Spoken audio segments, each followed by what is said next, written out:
Okay, good afternoon, everybody. I want to welcome you to the annual Oklahoma City Geological Society membership meeting, as well as the last technical talk of our technical luncheon series with Dr. Molly Turko. For those that don't know me, my name is Patrick Kamen. I'm the president of the Oklahoma City Geological Society.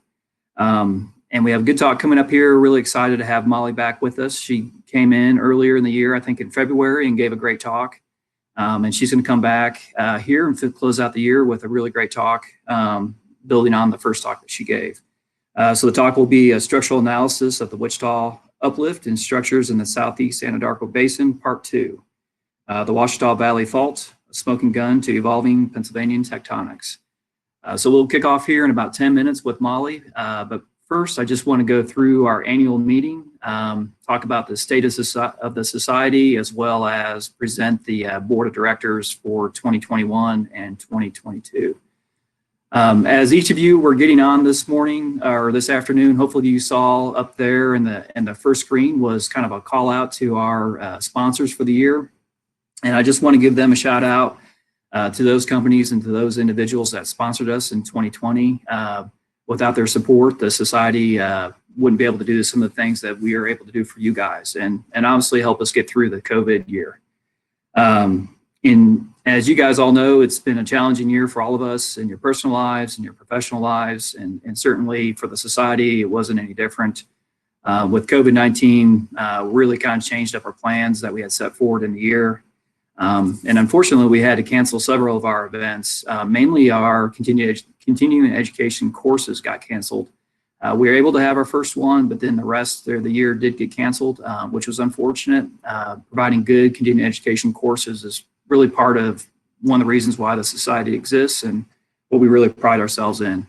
As well as we did have some of the social events, mainly the ones that were outside, but two of the events, our golf tournament, as well as our holiday party that we usually have in December, we've canceled, mainly just due to COVID concerns, causing us to kind of change up our plans there. And so hopefully in 2021, we can move beyond COVID and kind of get back to normal, get back to providing both networking opportunities and some continuing education course opportunities to you guys. Our third challenge really has been membership. We've seen membership drop year over year. And I don't think that's any different to any of the professional societies. In 2019 to 2020, we saw about a 9% drop in membership. And so that's something we're going to continue to work on to see if we can slow or stop the drop in membership over time and try to build a good society that people want to be a part of. So despite those challenges, I don't want to leave you guys with the impression that the society is in bad shape. We're actually a pretty strong society, and I'm really excited about where we're going. So we have seen drop in membership, but we still have a pretty strong membership overall. We still have about 500 members in the society. And so I think that's a good, strong base for the Oklahoma City area. And then our finances, we're in pretty good financial shape, and we're able to continue to operate and provide the same service to you guys year over year here.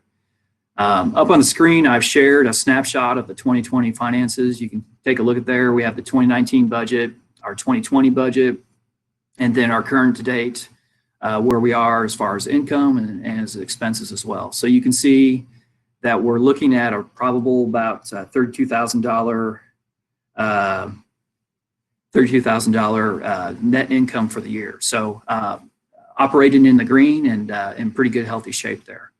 You can see over on the right, the sponsorship side. The sponsorships were able to really help us forward through the year and help get through COVID. And so really appreciate the sponsors again for all their support this year.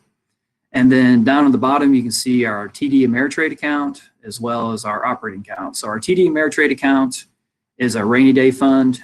It's money that we're saving for the long term for whether it's hosting an event or finding new ways to grow the society. Right now, we're just saving that money for future use. And so we have about $112,000 there, as well as our operating account, our account we use to pay our bills month over month. We're in good shape on the operating account with about $86,000 in our operating account.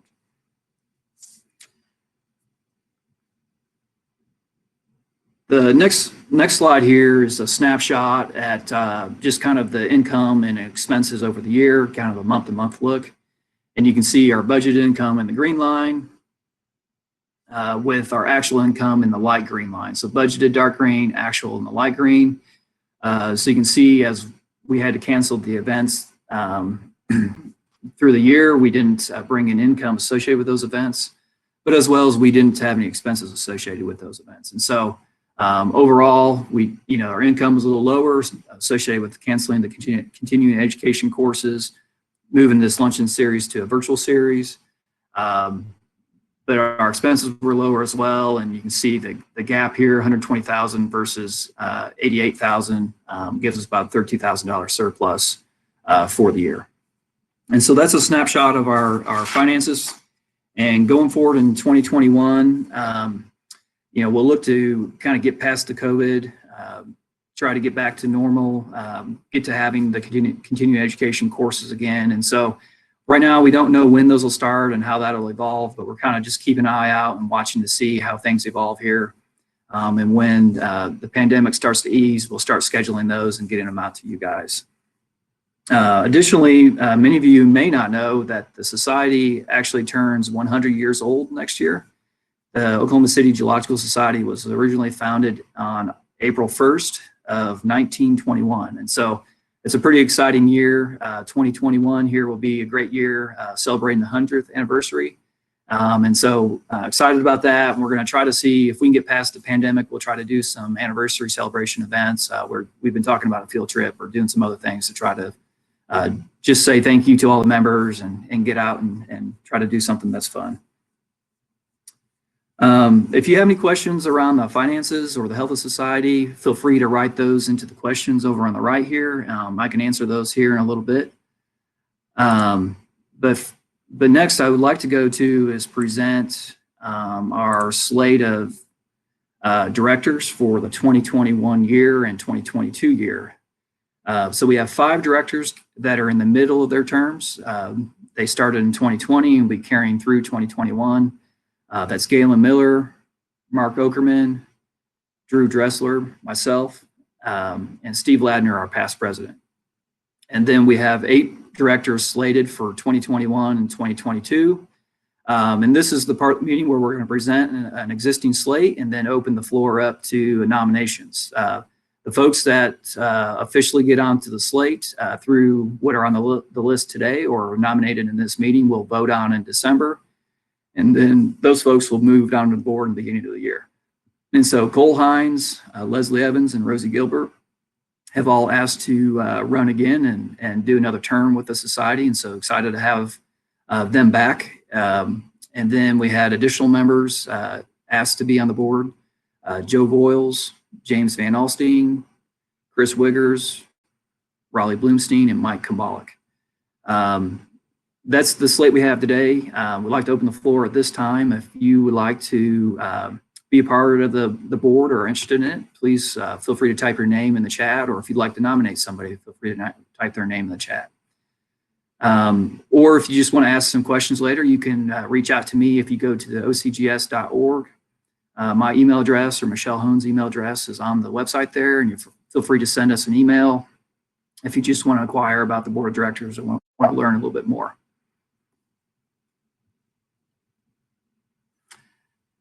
And then if you have any additional finance questions, Drew Dressler is our finance chairman, and he's on our finance committee and our treasurer.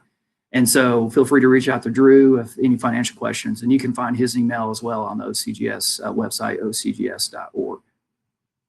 So I'll give it just a few minutes here and see if there's any nominations that come through.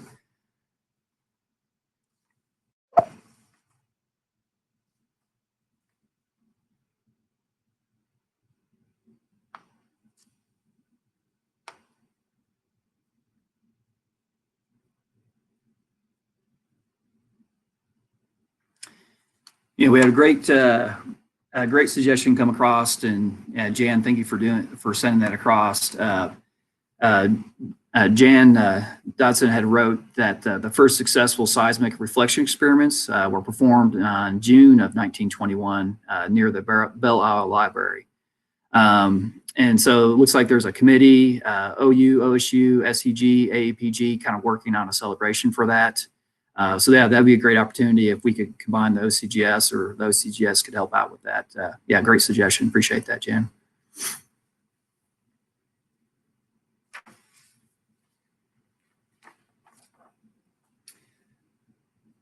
Okay. Well, I'll leave it open. Feel free to email us if you have any nominations for the board. We have a strong list of candidates there, and really excited for the potential to have them on the board. And look out for the electronic ballots. Michelle will send those out early in December here, so in another 2-3 weeks, and we'll get those tallied, and then get the new board members sworn in and active at the beginning of the year here. And so we'll move over to our technical talk. Again, excited to have Molly back again with us. Dr. Molly Turko has over 10 years of experience in the oil and gas industry and is a subject matter expert in structural geology.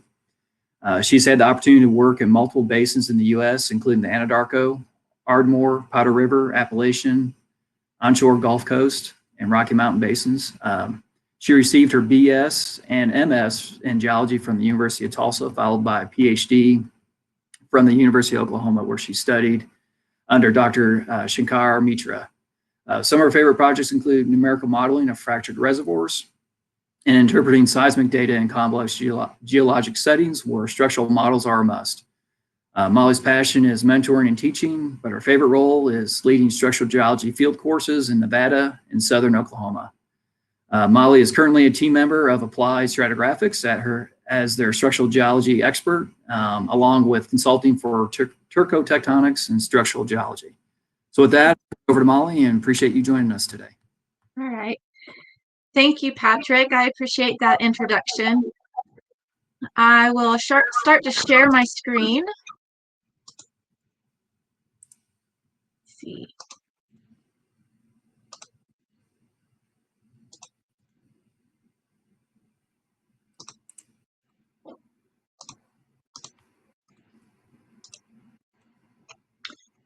All right. So hopefully everybody can see this here. I don't know if anybody needs to be muted. I hear a little bit of feedback. All right, so thank you to the Oklahoma Geological Society. As Patrick had mentioned, I gave a talk back in February of this year where we looked at the regional structural styles of the Wichita Uplift and structures in the southeast Anadarko Basin. So for this talk, I'll take the first maybe quarter of this talk, and I'll do a quick recap, and I'll recap the conclusions that we came up with. And then for the rest of this talk, we will take a closer look at the Washita Valley Fault within a 3D seismic survey and look at how it evolved during the Pennsylvanian. So the evolution of the Wichita Uplift is significant because it's synchronous with other Pennsylvanian uplifts, including the ancestral Rocky Mountains. And the data set used in this study provides a great opportunity to see how and why those structural styles evolved, with implications to larger scale tectonics during the Pennsylvanian. So let's take a look at what was happening during the Pennsylvanian using a classic Blakey map. So to get you oriented, here's the outline of Oklahoma. The Wichita Uplift is located down here in southwestern Oklahoma, as well as parts of the Texas Panhandle. During this time, we also had the uplift of the ancestral Rocky Mountains. Now, much of the traditional literature would suggest that these uplifts are a result of the collision between North America and Africa South America. However, much of the deformation along this Ouachita front is actually considered to be thin skin. So some of the more recent literature has actually suggested that these Pennsylvanian age uplifts are a result of intraplate tectonics along the western and southwestern parts of North America. And it was these plate interactions that actually resulted in a strong northeast directed contraction during this time. So by understanding the evolution of the Wichita Uplift, our studies can provide insight to the regional tectonics and how things may have evolved over the Pennsylvanian.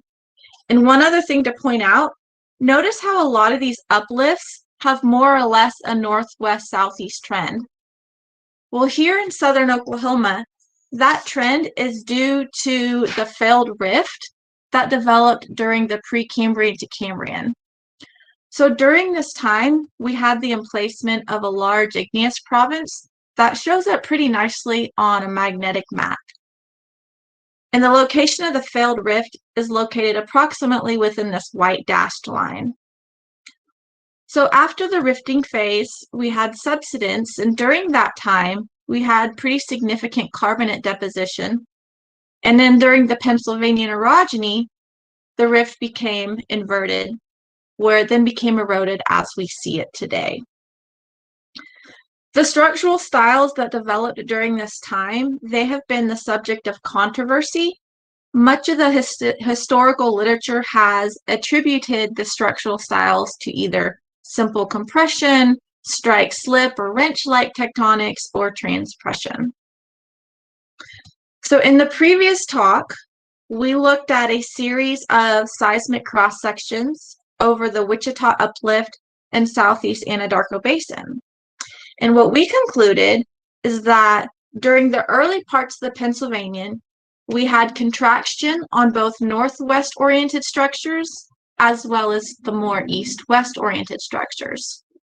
But by the late Pennsylvanian, we continued to see contractional deformation on the northwest-oriented structures. However, the more east-west structures underwent a component of strike-slip deformation. And what we propose is that that strike-slip deformation occurred due to a rotation and stress, where some of these pre-existing basement faults became reactivated. So we ended the talk by looking at this tectonic model for the basin, or for the region. And this tectonic model is constructed at the basement level.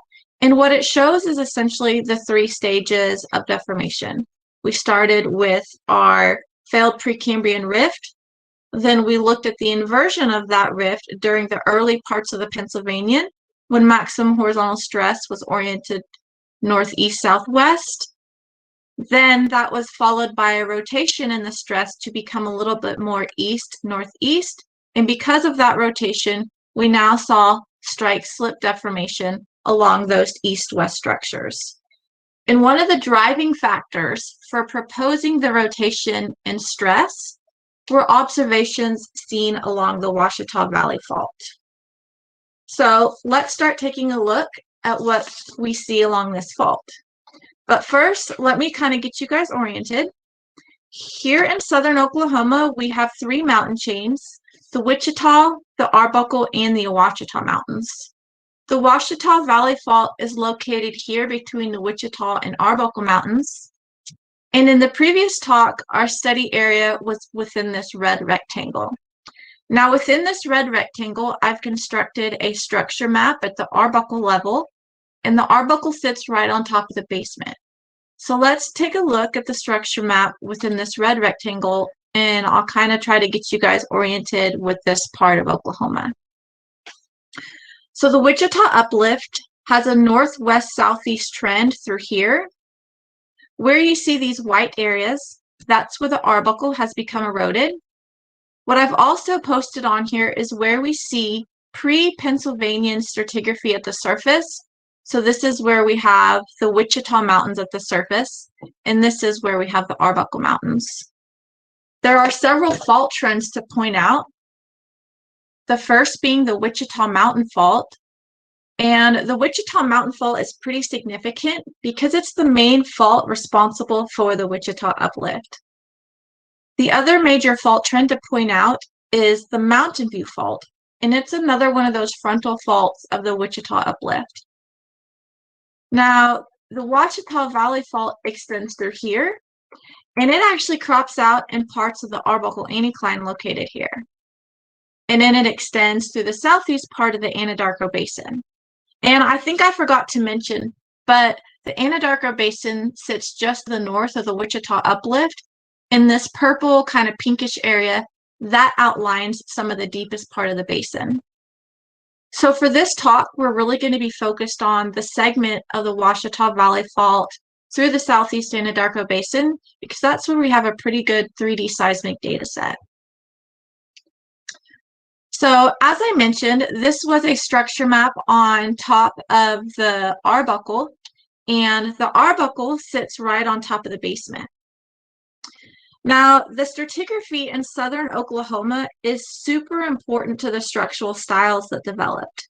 The stratigraphy can be broken down into 3 mechanical packages: the basement, a pre-Pennsylvanian section, which is dominated by thick bedded carbonates, and then we have our Pennsylvanian section, which is syndepositional to the Pennsylvanian orogeny, and much of the stratigraphy in that package consists of thin bedded clastics.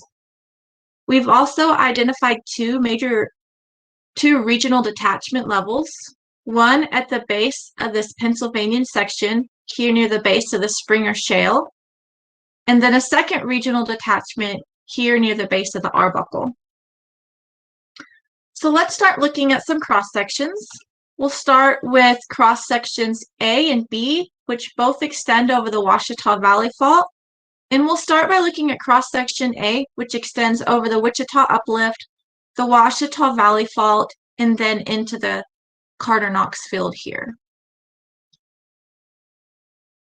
So this was one of the first cross sections that we constructed in the area, and I had shown this previously, but I just want to kind of go over it one more time to remind you the importance of the mechanical stratigraphy, and then to discuss some of the timing, the important unconformities that we see here as well. So I have mentioned the Wichita Mountain Fault, and that is shown through here. That's the fault that is responsible for uplifting the Wichita Uplift, this big Wichita block. Now this blue stratigraphy that you see down here, that's our pre-Pennsylvanian section, and that consists primarily of those thick bedded carbonates. Where you see the more colorful stratigraphy up here, that's our Pennsylvanian section that was dominated by the thin bedded clastics. So as the Wichita Mountain Fault progressed up towards the surface, it tended to flatten here along the Springer Shale detachment, and that allowed for slip to be transferred out into the basin. As slip was transferred out into the basin, we start to see these little faulted detachment folds, and that slip was eventually transferred into the Carter-Knox anticline. We've classified the Carter-Knox anticline as a faulted detachment fold within the Pennsylvanian age stratigraphy that then overlies a deeper fault-related fold within the pre-Pennsylvanian stratigraphy. And the faults at this deeper level can also be traced back to the frontal parts of the Wichita Uplift. Below the Carter-Knox structure, you see where we've interpreted several basement faults, and we believe those basement faults are remnant from the rifting phase. And we believe these basement faults actually acted as a buttress to slip along these detachments, which then localized the location and orientation of some of these structures. Now here near the central part of this cross-section is the Washita Valley Fault. And we've interpreted the Washita Valley Fault as a left-lateral strike-slip fault. But as this fault developed, we tend to see these grabens near the upper tip of the Washita Valley Fault. That's kind of a common theme that we see. Well, these grabens are filled with Virgilian age sediments, and the Virgilian is this kind of light peach color that you see up here. The Virgilian is the last part of the Pennsylvanian. So where you see this white area up here, or where you see this yellow dashed line, that's an unconformity at the base of the Permian. And in much of the study area, that unconformity is relatively flat. However, just below there, within the Virgilian age sediment, we see these grabens that are filled, indicating late timing on that fault.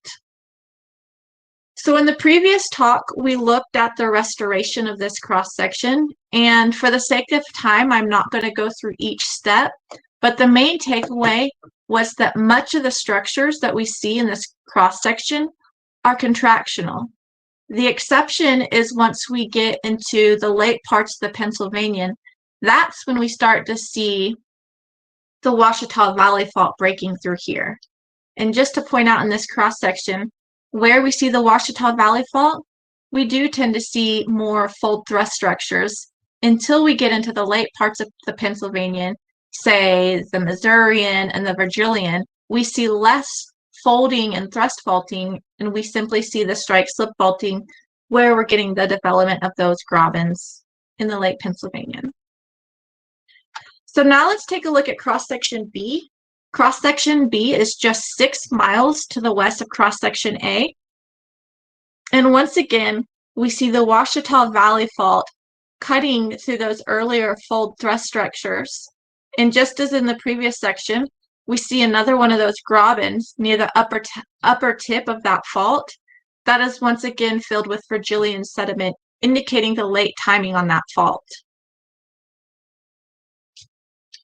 So next I want to show you a map on the Mississippian, which is just prior to when we had the Pennsylvanian orogeny and the syn depositional units. Now, this is actually very similar to the Arbuckle structure map, but here we're just zoomed into the southeast part of the Anadarko Basin. The cross sections that you see in red, those are what we'll go over today, and we've already looked at cross sections A and B. But next, we'll start to look at cross sections 1 through 4. And the thing that I want to point out here is that cross sections 1 through 4 will be focused on the younger part of the Pennsylvanian sediments, particularly the Virgilian. And that's because that's the time when we believe much of the strike slip deformation occurred. So we're going to kind of focus in on that. In the next slide, I'm going to show you a time slice just below the Permian unconformity within this black polygon. So for a lot of this presentation, I will go back and forth between interpreted or uninterpreted and interpreted. And that way you can start to see the data for yourself and also see how it was interpreted. Much of the trace of the Washita Valley Fault is relatively linear through this time slice, and that would indicate a near vertical fault, which is one of the kinematic indicators for strike slip displacement. Now, along this fault, we do see these small grabens that have developed, and as I've mentioned previously, what we see is Virgilian sediment filling in these grabens, which indicates some of the late timing. We have a second fault trend, or a second fault system down here. And this fault system sits right above the Wichita Mountain Fault.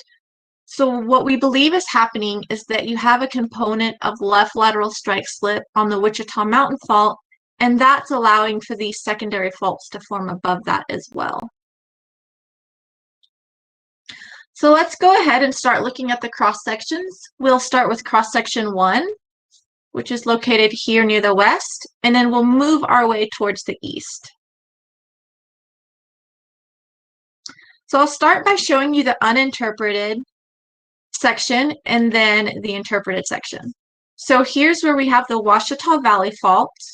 And notice it's relatively near vertical for much of this cross section. And here we see one of those small grabens. And there's kind of an orange horizon here. That's a more shallow Virgilian horizon. And then there's a green that you can kind of see. I hope you can see it on your screen. There's a green horizon also interpreted through here as well. So both of those are Virgilian age horizons. Where you see the purple line up here, that's where we see the top of the Missourian age stratigraphy. So I'm just calling this pre-Virgilian stratigraphy. This yellow dashed line is the Permian unconformity, which you can see is relatively flat through much of the study area. And then we have the Wichita Uplift over here on the left, and that's pretty much going to be colored in orange, and that represents some of the basement, and in some of these sections you might even be able to see some reflectors.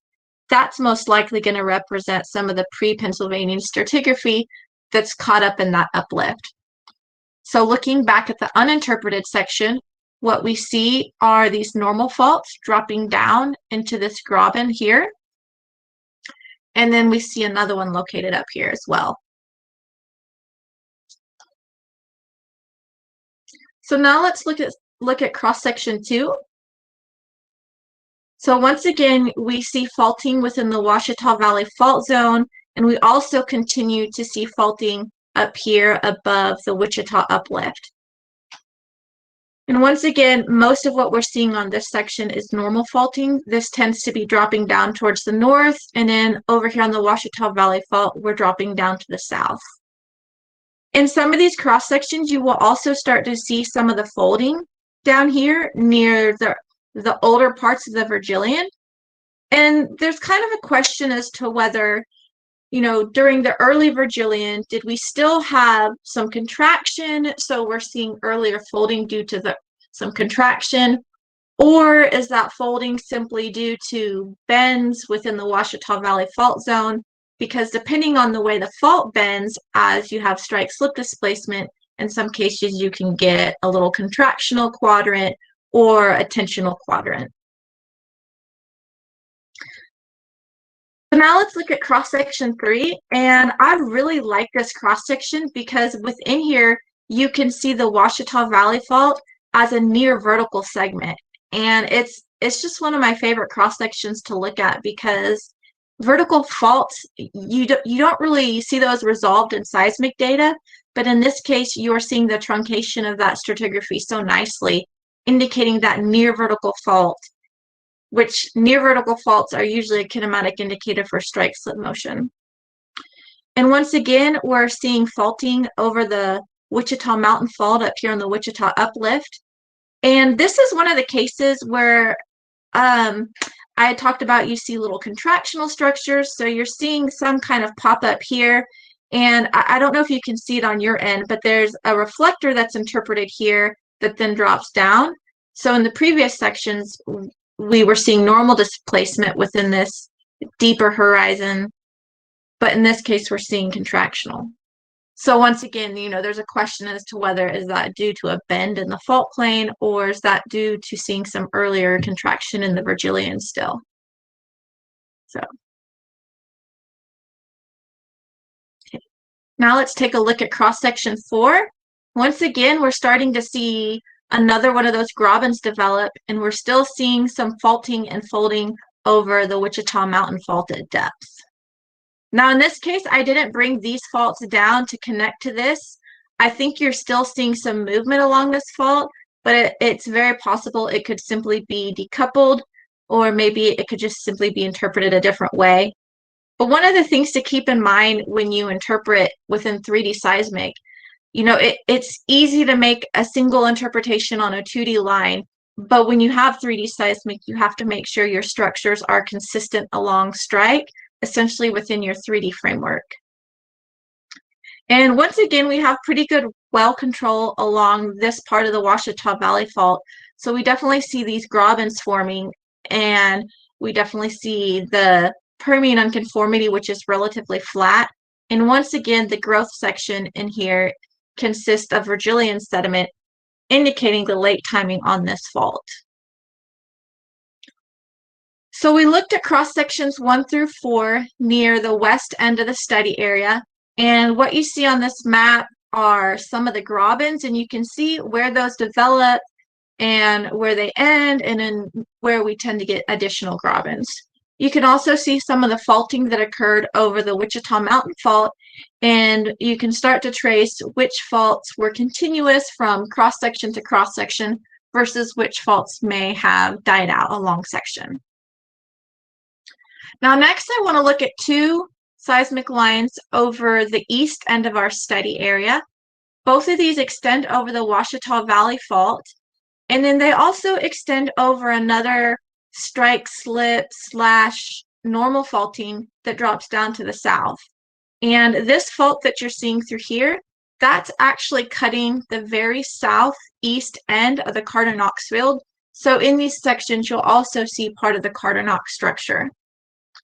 Now we'll start by looking at cross-section C, and cross-section C extends over the Doyle field, which is a contractional structure. However, when we look at cross-section D, that occurs just to the west of that cross-section. So if these cross-sections look familiar, it's because I've shown them in the previous talk, but now I want to take a little bit closer look. So we'll start with this one here on the left, which is cross-section C. So here you see two anticlinal structures. The one on the right is part of the Carter-Knox field, and as I kind of mentioned previously, we classified the Carter-Knox field as a faulted detachment fold within the Pennsylvanian section. And that faulted detachment fold occurs from a detachment within the Springer Shales located here. That also overlies a deeper fault-related fold, which you're seeing here.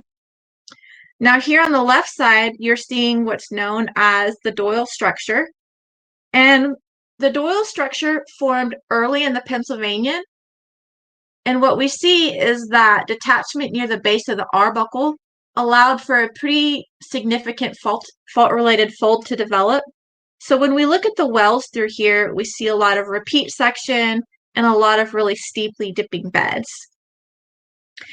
And then here under this blue horizon, this is part of the Springer Shale and part of the early parts of the Penn, including the Morrowan and the Atoken. And notice all of this is pretty significantly folded. Now this dashed pink line, that's an unconformity near the base of the Des Moinesian. And the Des Moinesian is also slightly folded, but to a lesser degree than the earlier Pennsylvanian stratigraphy. Now this green dashed line is an unconformity at the base of the Missourian. And then so this purple horizon here represents the top of the Missourian, and then above that we have Virgilian stratigraphy. And then this yellow dashed line is the Permian unconformity. So here you see that the Missourian stratigraphy and the Virgilian stratigraphy, it's not really folded over the structure. However, it does become cut by the faults in the Washita Valley trend. We also have really significant well control through here, and in some of these well logs, we see missing section within the Virgilian and Missourian stratigraphy as well. So it might be tempting to draw a big thrust fault coming through here, but where does that go once you get over here? Or up here, it might be tempting to draw a listric normal fault, but then that doesn't really tie into what we see along strike in this section. So that inevitably led to this cross-section, this interpreted cross-section, where we see one strand of the Washita Valley Fault here on the left side, and then another strand starting to pick up here on the right side. And between these two strands, we start to see a pretty significant graben developing.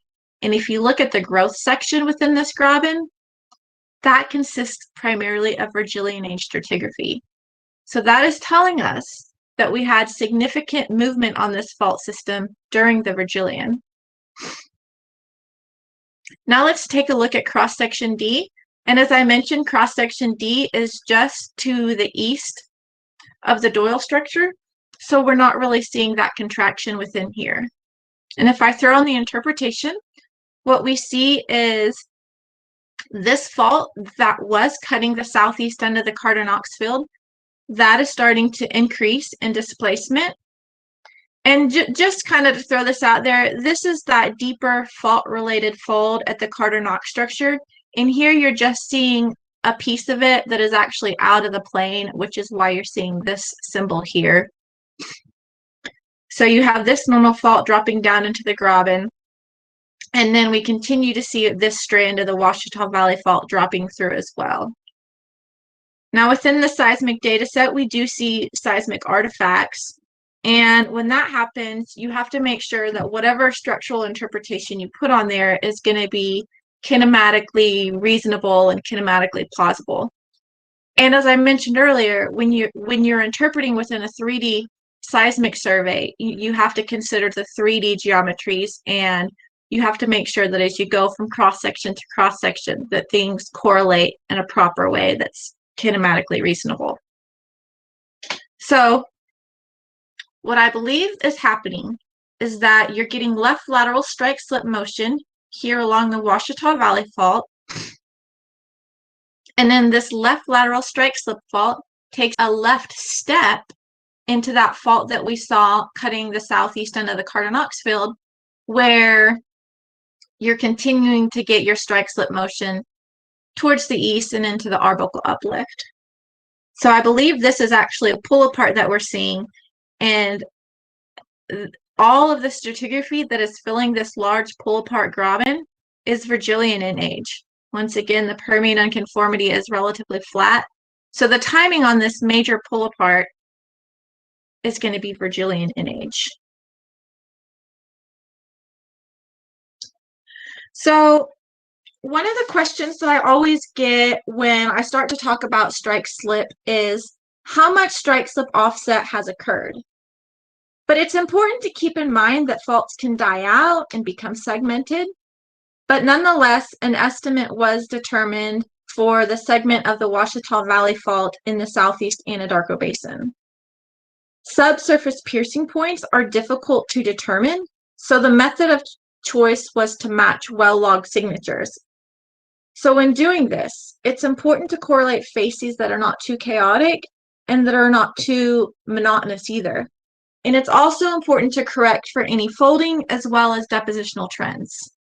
So for example, if we look at this figure here on the right, we see the wells in red, and then we see an interpreted fault here in black. The signatures in blue represent the well log signatures. So if we look at the well log signature for cross section A, and then if we look at the well log signature for well D, we can see that the well log signatures between wells A and D, they match. They match pretty well. In using our handy dandy map scale, we could conclude that this fault that separates wells A and D, that could represent 5 miles of left lateral strike slip. You know, that's a reasonable assumption. However, what if the stratigraphy that we're looking at in the signature of wells A and D actually represent shoreline trends? And if the trend of that shoreline is northwest, southeast, we might not be able to say that you have 5 miles of left lateral strike slip. It's possible you have very little, if any, left lateral strike slip, but instead you're simply looking at the trend of how your well log signatures were deposited. Another thing to consider is the age of the stratigraphy.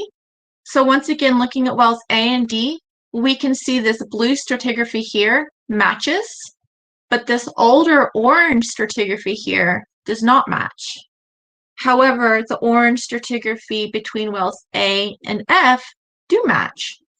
So what this is telling us is that you could have 5 miles of left lateral strike slip between the blue stratigraphy, but then up to 10 miles of left lateral strike slip between the orange stratigraphy. So you have to make sure you understand the age of the units you're correlating. In the case of figure C down here, we're simply looking at syndepositional offset, where the older stratigraphy is more offset than the younger stratigraphy.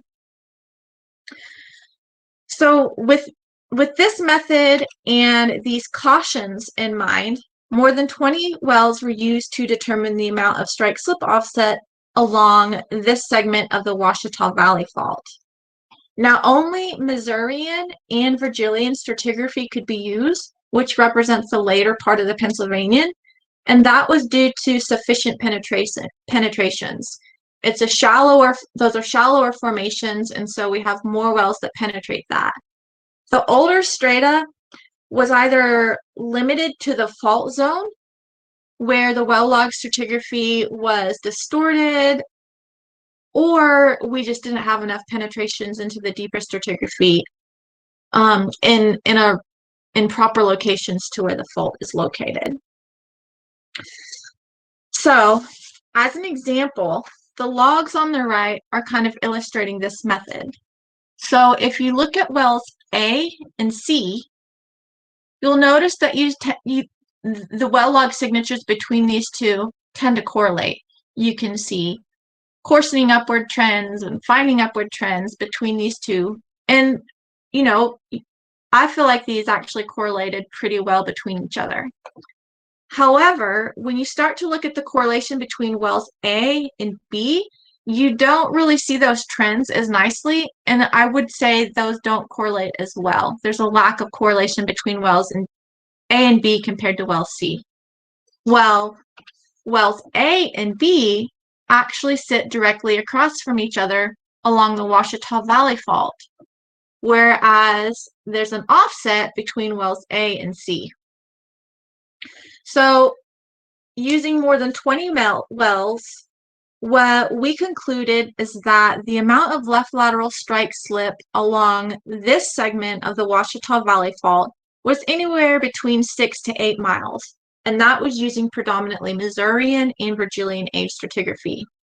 That 6 to 8 miles of left lateral offset actually decreases towards the east, down to possibly 1 to 4 miles. So what I believe is happening is you're seeing this segment of the Washita Valley Fault starting to die out as you go to the east, and then that left lateral offset will then pick up and continue on that second fault that we saw in cross sections C and D, where we had that left step. So just to recap, I hope that I was able to show you that much of the deformation along the Washita Valley Fault in the southeast Anadarko Basin consisted of fold thrust structures during the early to mid Pennsylvanian, and that then transitioned to strike slip deformation by the time we get to the late Pennsylvanian. So the same story could be told by looking at additional structures in the basin, where during the early to mid Pennsylvanian, we saw contractional deformation on both northwest-southeast structures as well as the more east-west structures. By the time we got to the late Pennsylvanian, we actually still saw contractional deformation on the northwest-southeast structures. We looked at a lot of these structures in the first talk, but then we saw more strike slip deformation during the late Pennsylvanian on these more east-west structures. Well, transpressional models have shown us that the style of deformation is determined by the angle of convergence, where the angle of convergence is the angle between a pre-existing structure and the orientation of your maximum horizontal stress. Where you have a higher angle of convergence, you tend to get more thrust faulting, more contractional structures, versus when you have a low angle of convergence, you tend to get more strike slip faulting. So what we proposed initially is that the maximum horizontal stress was oriented northeast, southwest during the early parts of the Pennsylvanian, but then rotated to become a little bit more east, northeast by the time you got to the late Pennsylvanian.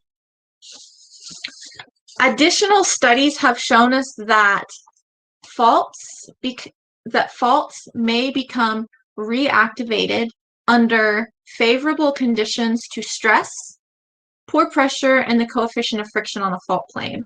Probably the most important being the orientation to maximum horizontal stress.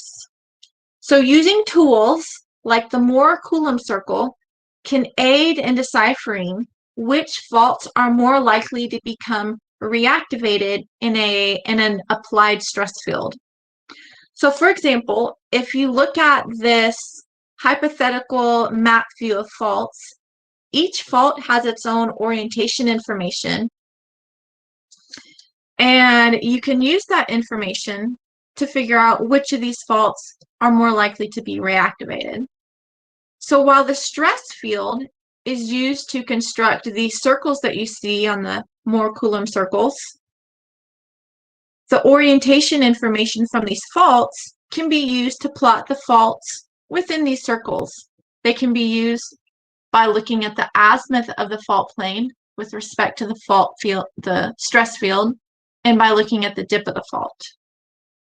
So without getting into too much technical information, a rule of thumb is that the faults that plot between these two failure lines within here, so the faults that plot within here, the rule of thumb is that those are at the greatest risk for failure or reactivation. And I always think of a rule of thumb is that those faults might be oriented plus or minus 30 degrees to maximum horizontal stress. So with these things in mind, that led us to construct this tectonic model as shown previously. The model is constructed at the basement level, and it does not include those thin skin fold thrust structures. It shows a simplified version of what the basement could have looked like at the end of the rifting stage, followed by its subsequent inversion during the early and late parts of the Pennsylvanian. So let's just take a quick look at this model. So in the first one, you're looking at what the Wichita Uplift or what the Wichita area could have looked like after the rifting phase. So the core of the Wichita Mountains or the core of the Wichita Uplift would sit right in here. And then over here, this would represent the Arbuckle Mountains, the Arbuckle anticline going into the Arbuckle Mountains. And in the future trace of the Washita Valley Fault would be somewhere through here. So the failed rift was subsequently inverted during the early parts of the Pennsylvanian, where we had strong contractional stress that was oriented close to northeast, southwest. That stress rotated to become a little bit more east-northeast by the time we get to the late Pennsylvanian. And during that time, that's when we had the reactivation of some of these basement faults that allowed for left lateral strike slip. So that's where the Washita Valley Fault would sit within there. We go from our failed rift to the early parts of the Pennsylvanian to the final stages.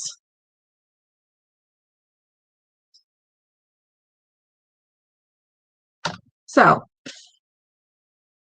the Washita Valley Fault originated when pre-existing rift-related basement faults became reactivated as a rotational stress field reached a favorable orientation for strike slip displacement. And we believe that happened during the Virgilian predominantly. So as that happened, strike slip faulting cut up through the earlier fold thrust structures. Also, variations in the original rift faults, such as relay ramps or segmented faults, that likely led to additional complexities along the Washita Valley Fault, causing some of those pull-aparts and pop-up structures that we saw at various scales. So why is the Washita Valley Fault so significant? Well, if we can understand what's going on at the local scale, we may be able to apply that to larger scale tectonics. So the rotation and stress that we see along the Wichita Uplift may very well be seen elsewhere in other Pennsylvanian age basins, which in the western and southwestern US, there are quite a few of these basins. This new information may even help to decipher some of the complex and controversial tectonics along the Sonora margin. So the conclusions that we can take from southern Oklahoma may provide significant insight to late Paleozoic tectonics elsewhere. So the high quality data set provided for this study made for a great opportunity to look at evolving Pennsylvanian structures at great detail. And we know that the Washita Valley Fault originated when pre-existing rift-related basement faults became reactivated as a rotational stress field reached a favorable orientation for strike slip displacement. It was the Precambrian to Cambrian failed rift that pretty much laid the foundation for the later Pennsylvanian age structures. During the early parts of the Pennsylvanian, we saw our thin skin fold thrust structures develop in the basin. That occurred when maximum horizontal stress was oriented northeast-southwest. Then during the late Pennsylvanian, we still saw contraction on those northwest-southeast structures. However, it was the more east-west oriented faults that underwent strike slip deformation. And that was due to a rotation in the horizontal maximum stress to rotate to more east-northeast. So the structural evolution of the Wichita Uplift and surrounding structures provides great insight and is significant to the larger scale late Paleozoic tectonics. So with that, I would like to thank Dr. Brian Tapp, who I collaborated with on this project, as well as Dr. Shankar Mitra. They both have been my advisors in the past. I would also like to thank the data providers. And if you enjoyed this talk and want to learn more on Southern Oklahoma structural geology, we have several publications coming out next year. My dissertation is already out. You can download it for free at this link here. And this talk will be published in a paper that's coming out in February in the journal Interpretation. If you enjoy structural geology and stratigraphy, be sure to check out our courses coming up for 2021 for applied stratigraphics, and I will be teaching some of the structure ones. So if you would love to see more, that's where you can find me. And thank you. I will open it up for questions. Thanks, Molly. If you guys have any questions, Will Schaefer has one. Just go ahead and post them in the question and answer this way for you. So Will asks, since you have a 3D and established, you are missing section in Missourian and Virgilian. Why not look at time slices of older section and look for offsets in geomorphic features to measure offset rather than using logs? We find that it works for wells. It works well for channels that we cross-cut faults in the stack. So I have searched the data pretty extensively for channels, and I haven't really found anything real solid yet. We did a similar study on the cement fault trend, and in that case, we were actually to map the pull-aparts. And pull-aparts, when you can map them at pretty good detail, you can map the missing section, you can map the heave in your fault and figure out the amount of left lateral slip that way. So that worked pretty well. However, the left lateral offset was smaller there. We only saw about 2.5 miles of left lateral offset. I think here we've just had so much left lateral offset that you kind of, you don't really have those pull aparts as well developed. The pull apart near the east end of the study area would have been a great one, but we start to kind of lose our data quality as we move to the east, as we get into the Eola-Robertson field. Well, we lose the 3D seismic as well. But it's a great idea. It's like finding a needle in the haystack, honestly.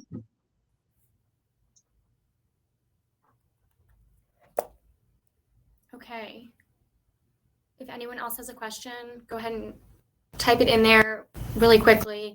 I just want to, Pat already said it, but thank our members for their support and patience this year. It's been a challenging year, obviously, for everyone. And we weren't able to accomplish everything that we wanted on the educational front. But without your support, it would have been more difficult. We are working on rescheduling. We're playing it by ear, like everyone is, but working on rescheduling some of the courses we're planning on running in 2020 for 2021, but we will keep you updated. As of right now, we don't have any scheduled, but yeah. All right. Okay. A couple more questions just came in. Warren Winters wants to know, use of log data is fascinating and can be expanded to map facies belts on both sides of strike slip fault. I guess that's more of a statement. And then Ken Silver, any work on azimuthal amplitude abstractions? Yeah, to Warren's question, I think that's great. Much of this work was part of my dissertation, so I was focused on structural geology. I always thought, I would have loved to partner up with like a stratigraphy graduate student to do something more to this detail. And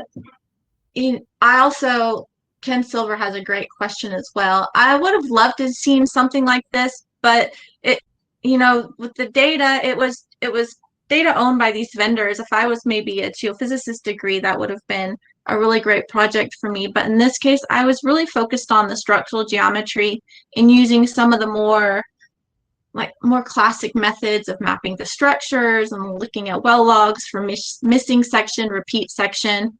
Some of the more technical parts of the geophysics, I would have loved to have a geophysicist on my team to help me do that. But that wasn't the case in this situation. It's a great idea, though. I would love to see that.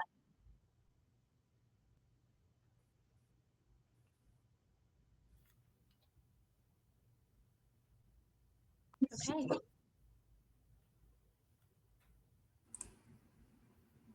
Yeah, if you have more questions or want to talk, feel free to send me an email. I love Southern Oklahoma structural geology, and I would be more than happy to talk with anybody about it. If you want to just do an email, phone call, or take me to coffee, you know, I could talk all day.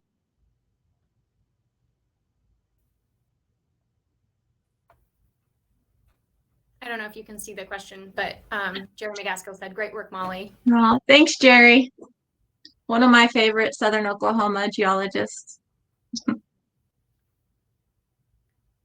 right. Well, thanks everybody for jumping on, and thanks for, we were so happy to have you again, Molly. Another great talk. Cool. Yeah, thank you guys for having me.